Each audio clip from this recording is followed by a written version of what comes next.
Buenos días. Bueno, hoy grabaremos un pequeño video para el curso de psicopatología,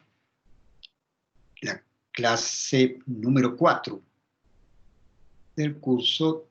donde vamos a comentar el texto La querella de los diagnósticos de Colette Soler,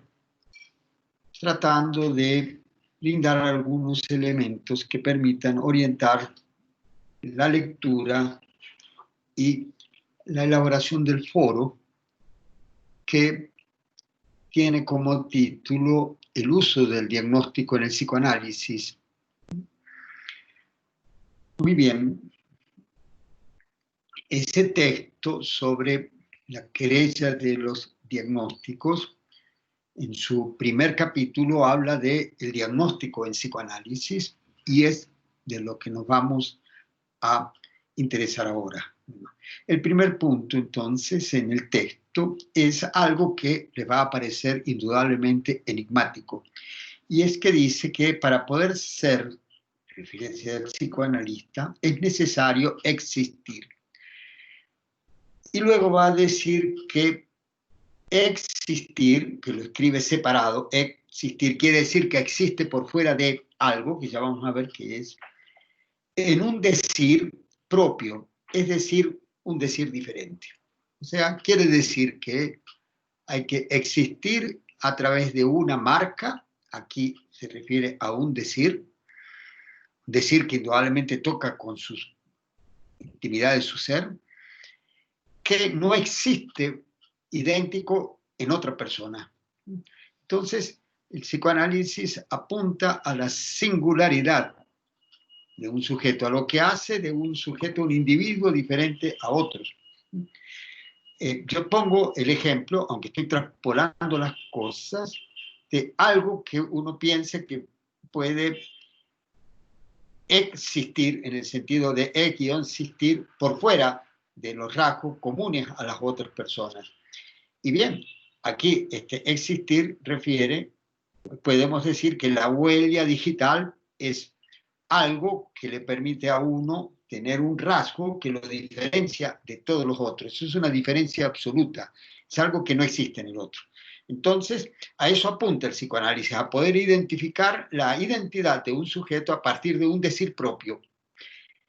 Bueno, esto lo van a entender quizás más adelante con la lectura del texto. Entonces, otro punto importante como referencia en este texto es el hecho de que el psicoanálisis no es una terapia como las demás, es una terapia diferente. Y en este sentido vamos a ver que allí se dice que es una terapia diferente porque es una terapia que tiene en cuenta la exploración del inconsciente a través de la palabra, y que esta exploración del inconsciente a través de la palabra lleva, de alguna manera, a que el sujeto pueda construir, ¿sí?, cómo circulan en el inconsciente sus deseos, ¿sí?, y esto va a traer como consecuencia la modificación de sus síntomas. Entonces, en ese sentido, tiene un aspecto terapéutico, pero que no está disociado de la palabra del sujeto y de la consideración del concepto de inconsciente. Bueno, el segundo punto que se trabaja en el texto lleva como título Un siglo de diagnóstico en el psicoanálisis. Y lo que señala así allí, como primer punto de referencia, es la relación que hay entre la psiquiatría clásica y lo que hereda de la psiquiatría clásica, o de la clínica clásica, el psicoanálisis. Y bien, se señala cómo, ¿sí?, el psicoanálisis utiliza como referencia, al igual que la clínica clásica, para la psicosis, los conceptos de la categoría de esquizofrenia y paranoia, para las neurosis, histeria, fobia y neurosis obsesivas, y para las perversiones, ¿sí?, es allí lo más polimorfo, lo más cambiante. Bueno, cuando vamos a mirar de dónde toma esa herencia el psicoanálisis, vamos a encontrar que está para la psicosis Kraepelin, Bleuler, cuando vamos a encontrar, ¿no es cierto?, las referencias hacia las neurosis, vamos a encontrar, por ejemplo, a Charcot, a Pierre Janet, ¿sí? Y cuando nos referimos a las perversiones, vamos a encontrar a Krafft-Ebingen, ¿sí?, como referencia en el campo de la psiquiatría. Claro que a muchos otros, pero estas son las fundamentales. Entonces, lo que hace el psicoanálisis es tomar esta clasificación que proviene, ¿no es cierto?, de la psiquiatría, ¿sí?, y va a tomar esa clasificación que proviene de la psiquiatría y va a preguntarse que cuál es la incidencia del inconsciente en los síntomas que se presentan en cada una de estas entidades clínicas. Bueno, esto lo hace Freud, ¿no es cierto?, y permite de alguna manera recibir una herencia de la psiquiatría y separarse de la psiquiatría, porque va a ver la incidencia del inconsciente en cada uno de estos síntomas, va a construir una propia nosografía, o sea, una propia clasificación de los síntomas y una propia explicación de los mismos. Para Lacan, ¿no es cierto?, esto que retoma de la psiquiatría clásica, del desarrollo que hace Freud, ¿sí?, lo eleva a la condición de estructura y tipos clínicos, ¿sí?, tomando como punto de referencia los efectos del lenguaje sobre el viviente. Vamos a ver cómo los efectos del lenguaje sobre el viviente dejan salida solamente algunos tipos de estructuras clínicas, ¿sí? Bueno, y vamos a encontrar en el texto la referencia a dos grandes tipos de síntomas en la contemporaneidad. Y esos síntomas propios de la contemporaneidad van a ser unos que están ligados, ¿sí?, a la declinación del deseo y que van a tener que ver con las depresiones y las bulias tan comunes hoy, y otras que van a tener que ver con la puesta en acto de la pulsión en acción, que son la toxicomanía, el pasaje al acto, ¿sí?, los trastornos de la oralidad, lo que ustedes van a encontrar como conductas impulsivas, como cutting, ¿sí? Bien, vamos a ver todas esas referencias. Por último, ¿sí?, bueno, el otro título que sigue en el desarrollo del texto que estamos comentando lleva como título La polémica sobre el uso del diagnóstico. ¿Y cuál es esta polémica sobre el uso del diagnóstico? Algunas personas consideran que el diagnóstico encasilla, el diagnóstico injuria, el diagnóstico genera, ¿no es cierto?, ciertos estigmas en el sujeto, entonces rechazan el diagnóstico. Está allí ciertas corrientes humanistas, ciertas antipsiquiatrías, muy bien. Ese no es el punto se diferencia el psicoanálisis de la psiquiatría clásica que objetiva, ¿sí?, el síntoma a través de la clínica de la mirada. En el siglo XIX Foucault va a mostrar cómo la clínica, ¿sí?, es un ejercicio de la mirada y que se utiliza la palabra para poder extender el campo de la mirada y hacer una clasificación objetiva de los síntomas. Entonces, en ese sentido, el psicoanálisis no adhiere ni a la corriente antipsiquiátrica que niega el diagnóstico, ni tampoco adhiere a la clínica de la mirada, que es la que recibe como herencia de la psiquiatría clásica, sino que el psicoanálisis introduce la palabra, ¿sí?, no para seguir la huella de la enfermedad por la vía de la mirada, sino que por la vía de la escucha poder seguir las huellas del sujeto implicado en sus síntomas.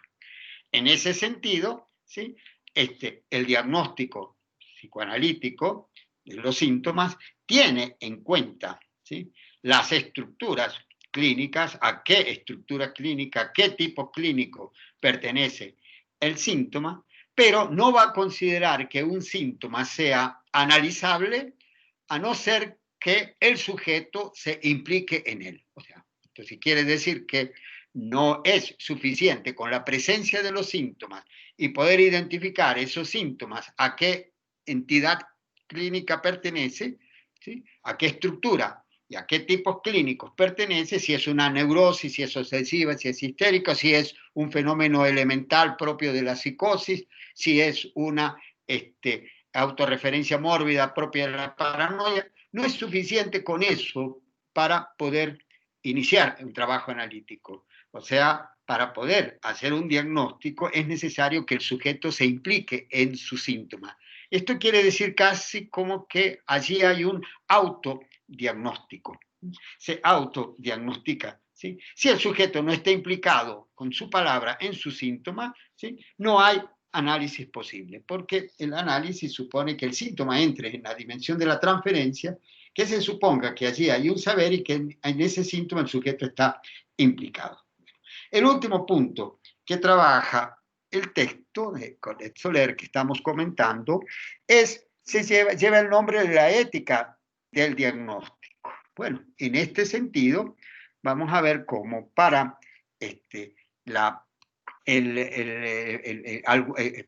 consideramos que no es ético, ¿sí?, no tener en cuenta el diagnóstico, porque bien, hay algo que es fundamental en la perspectiva del psicoanálisis, ¿sí? Primer punto, ¿no es cierto? Que si no conocemos, ¿sí?, cómo está construida, por ejemplo, una psicosis, ¿sí?, cuáles son sus condiciones, ¿sí?, y su naturaleza, ¿sí?, si queremos abordar el fenómeno sin conocer eso, ¿sí?, sin haber hecho un diagnóstico previo y sin conocer eso, ¿sí?, o sea, tratar de trabajar con un paciente psicótico es, dice Lacan, por ejemplo, el tratamiento posible de la psicosis, remar sobre la arena, o sea, remar sin poder moverse. Entonces, el psicoanálisis, bueno, por otro lado, puede presentarse a la consulta a alguien que tiene la apariencia de una neurosis, pero es una psicosis melancólica. Y bien, hay que estar prevenido de esto, porque si uno no está prevenido, ¿no es cierto?, puede que suceda un acontecimiento suicidario. Por lo tanto, el psicoanálisis considera ético hacer un diagnóstico previo, ¿sí?, de estructura, poder localizar el sujeto donde está, ¿no es cierto?, poder ver cómo el sujeto se implica en sus síntomas, cómo el sujeto hace una demanda, ¿sí?, de tratamiento de sus síntomas, o sea, cosa que quiere decir, no vendemos una terapia, sino que aceptamos una demanda terapéutica, una demanda de cura, y una vez que están esas condiciones, ya se puede pasar a la dirección de la cura. Que la dirección de la cura no supone un dominio sobre el paciente, sino que la dirección de la cura supone, por ejemplo, poder aplicar el método de la asociación libre y situarse el terapeuta en la posición de ignorante docto, o sea, dejar que las cosas surjan en el decir del sujeto, tratando de negar todo tipo de saber previo que pueda impedir un libre desarrollo de sus asociaciones. Pero eso recién está precisamente dadas las condiciones que acabo de decir. En ese sentido, la dirección de la cura no supone una dirección del paciente, tampoco el diagnóstico supone una injuria, una estigmatización, porque primero no se le dice al paciente, solamente sirve como para orientar el trabajo, y segundo, lo que busca al final del análisis es que el paciente pueda hacer su construcción propia, no lo que viene del otro, de un manual que dice el diagnóstico es tal, sino que pueda él hacer su construcción, hacer un cálculo que deje lugar, a través de su palabra y el trabajo analítico, que se haga un cálculo que deje lugar a la singularidad, ¿sí?, que